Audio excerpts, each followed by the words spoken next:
కానీ అన్నిటికంటే కామెడీ తీయటమే కష్టం అంటారు కదా సార్? కష్టం అంటే నాకు కామెడీ నాకు పెద్దగా తెలియదండి. నేను స్టేజ్ మీద కామెడీ పాత్రలు చేశాను రంగస్థలం మీద, కానీ పెద్దగా తెలిసేది కాదు నాకు సినిమాల్లో. ఓకే. ఒరిజినల్గా నా గురువు దాసనారాయణ గారు అయినప్పటికీ కూడా నాకు పనిచేసిన రైటర్స్ కామెడీ స్క్రిప్ట్లు తయారు చేయడం కాశీ విశ్వనాథ్ గారండి, ఆయనండి, పూసల గారు, వాళ్ళిద్దరూ ముందు నాకు అసలు ఆద్యులు. వాళ్ళిద్దరూ స్క్రిప్ట్ రాసేవారు. స్క్రిప్ట్ రాస్తే సరిపోదు కదండి, సెట్ మీద ఆర్టిస్టులకి చెప్పి పెర్ఫార్మెన్స్ లాక్కోవాలి, చేయగలగాలి. అంటే నాకు ఆ కెపాసిటీ ఉండాలి. కానీ నాకు దొరికిన ఆర్టిస్ట్ ఎవరండి? చంద్రమోహన్ గారు, ప్రభ, నిర్మలమ్మ, గిరిబాబు, అప్పటికే ఆరితేరు ఉన్నారండి. వీళ్ళందరూకి నేను సీన్ చెప్పగానే ఆటోమేటిక్గా చేసేవారండి. సో నేను చంద్రమోహన్ గారి దగ్గర ఒక అభినయాన్ని కానీ, కామెడీలో ఎక్స్ప్రెషన్స్ కానీ ఎలా ఉండాలి, మాడ్యులేషన్ ఎలా ఉండాలి, ఆ మూమెంట్ ఎలా ఉండాలి అని ఆయన దగ్గర నేర్చుకున్నానండి, చంద్రమోహన్ గారి దగ్గర. ఆయనే నాకు కామెడీ గురువు. చంద్రమోహన్ గారు మీకు కామెడీ గురువు అంటారు? ఒరిజినల్గా దాసరి గారు గురువు అయితే నాకు కామెడీ సబ్ గురువు కామెడీలో చంద్రమోహన్ గారే. టు బి ఫ్రాంక్ చెప్పాలి, నో డౌట్ ఎట్ ఆల్. ఎన్ని సినిమాలు సార్? 24 సినిమాలు చేశాం సార్ మేము ఇద్దరం. 24 సినిమాలు అంటే ఎట్లా పని చేసేవాళ్ళు సార్ మీరు? అసలు మీకు టైం దొరికేది? అసలు టైం ఉండేది కాదండి. అసలు ఈ షెడ్యూల్ అవగానే ఇంకో షెడ్యూల్, ఈ షెడ్యూల్ అవగానే ఆ షెడ్యూల్, నైట్లు ఏమో ఎయిటింగ్లు, అలా చేసుకుంటూ వచ్చాను. దీనికంటే బిజియెస్ట్ పీరియడ్ రాజేంద్ర ప్రసాద్తో చేసినప్పుడు. అది 30 అనుకుంటు కదా? 32 అండి.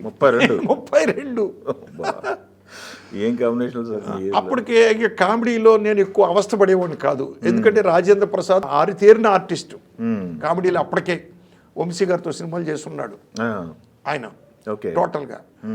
సో ఆయన బోర్న్ ఆర్టిస్టు ఎవరో చంద్రమోహన్ గారు, ఈయన స్వయం కృషితో పైకి వచ్చిన ఆర్టిస్టు రాజేంద్ర ప్రసాద్ గారు.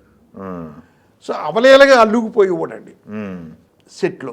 ఇబ్బంది పడే సందర్భాలు ఏమీ లేవండి మా ఇద్దరి మధ్యన. ఎప్పుడు కూడా నడిచిపోయింది. అయితే సరదాగా వెళ్ళిపోయామండి. 32 సినిమాలు. ఈ ఇద్దరు కలిపితేనే 50 సినిమాలు అయిపోయినాయి. అవునండి, 24, 32, 56 సినిమాలు అయిపోయినాయండి. ఇంకేంటి సార్ ఫ్యామిలీ పరిస్థితి ఏంటి సార్? అంతా సెటిల్డ్? పిల్లలిద్దరు సెటిల్డ్ సార్, 2 మగపిల్లలు నాకు. అది చెప్పాను కదా మీకు, కుటుంబ నియంత్రణ ఆపరేషన్ లేకుండా కుటుంబ నియంత్రణ చెయ్యాలి అంటే అసలు యూనిట్లోనే జాయిన్ అవ్వండి అని చెప్పాడే కొమ్మినేని గారు. మా అందరి పరిస్థితి అదే. ఇద్దరిద్దరమే, అందరికి సంసారం చేయడానికి టైం ఉండేది కాదు. సో నాకు 2 పిల్లలే, 2 మగ పిల్లలు సెటిల్ అయ్యారండి హ్యాపీగాను. వాళ్ళకి మన 2 మనవాళ్ళు, ఒక కొడుకు ఒక కూతురు. ఒకడేమో అమెరికాలో సెటిల్ అయ్యాడు, ఒకడు ఇక్కడ నా దగ్గరే. సినిమా ఫీల్డ్ సంబంధం లేదు? సినిమా ఫీల్డ్లో ఉండేవాడు సార్. అవునా? ఉండేడు, పనిచేసాడు చాలా కాలం. కానీ ముక్కుసూటి వ్యవహారం మనిషి. దాంతో ఎగలేకపోయాడు, వెళ్ళిపోయి ఇంకా అతను పని చేసుకుంటాడు. ఇప్పుడు థెరపిస్ట్ అండి, మానసిక వైద్యం చేస్తాడు, అది చేస్తాడు. రెండోది ఏమో ఆన్లైన్లో యూట్యూబ్ ఛానల్స్ వాళ్ళకి ఎడిటింగ్ చేస్తున్నాడు ఆన్లైన్లో, USA వాళ్ళకి. 50 రూపాయలతో మొదలుపెట్టిన మీ ప్రయాణం ఇప్పుడు పరిస్థితి సార్? మీ జేబు బరువు ఎంత ఉంది సార్ ఇప్పుడు? జేబు బరువు ఇల్లు తప్పించి ఏమీ లేదు సార్. అయ్యో అవునా? ఇల్లు ఇప్పుడు మన ఇక్కడ ఉన్నటువంటి ఇల్లే, మధురానగర్లో ఉన్న ఇల్లు తప్పించి ఏమీ లేదు.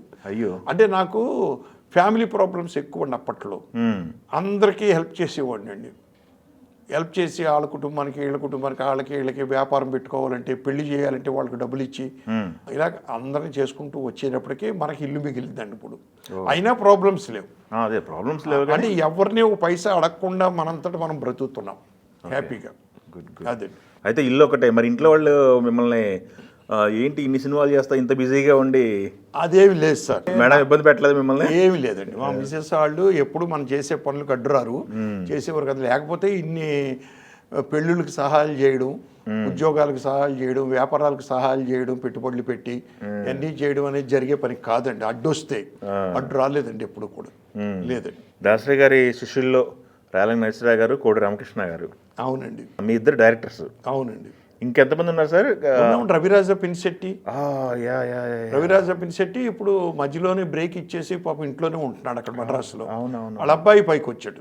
అది పెద్ద కొడుకునేమో డైరెక్టర్ చేయాలనుకున్నాడు, మరి ఏమైందో తెలియదు. తమిళ్ ఏమైనా చేస్తున్నాడు ఏంటి తెలియదండి మనకి. అతను కొమ్మనేని శాస్త్రిరావు గారు డైరెక్టర్ అయ్యాడు, రాజాచంద్ర డైరెక్టర్ అయ్యాడు. రాజాచంద్ర మురళీమోహన్ గారి సినిమాలు ఎన్ని సినిమాలు చేశాడు అతనండి. అతను చనిపోయాడు పాపం. ఓకే. ఇలాగ నందవరి చంద్రరావు 3 సినిమాలు ఎన్నో చేశాడు. అలాగే రమణబాబు అని మానవుడు దానవుడు అని మోహన్ బాబు గారి సినిమా ఓన్ పిక్చర్ అవును. చేసాడు. ఒకే ఒక సినిమా చేశాడు. Okay okay. అతను డైరెక్టరు. కానీ పేర్లు వచ్చేటప్పటికి మా ఇద్దరయ్యే కోడి రామకృష్ణ గారు, రామకృష్ణ గారు. ఆ పేర్లు ఎక్కువ వినిపిస్తున్నాయి. ఎందువల్ల అంటే ఎక్కువ సినిమాలు చేసిన వాళ్ళమే ఇద్దరం. అవును. మా తర్వాత మళ్ళీ రవిరాజా పినిశెట్టి అన్ని సినిమాలు చేసింది. దుర్గానాగేశ్వర గారు చేశారు దాసరావు గారి దగ్గర. ఎంఎస్ కోటారెడ్డి చేశాడు. ఓకే. నాకంటే ముందు కామెడీ డైరెక్టర్ అతనే. Okay okay. అతను వాసు గారు అవును. వాళ్ళిద్దరు కామెడీ చేసేవారు. అవును. జంజాల్ గారి టైంలో నేను వచ్చాను.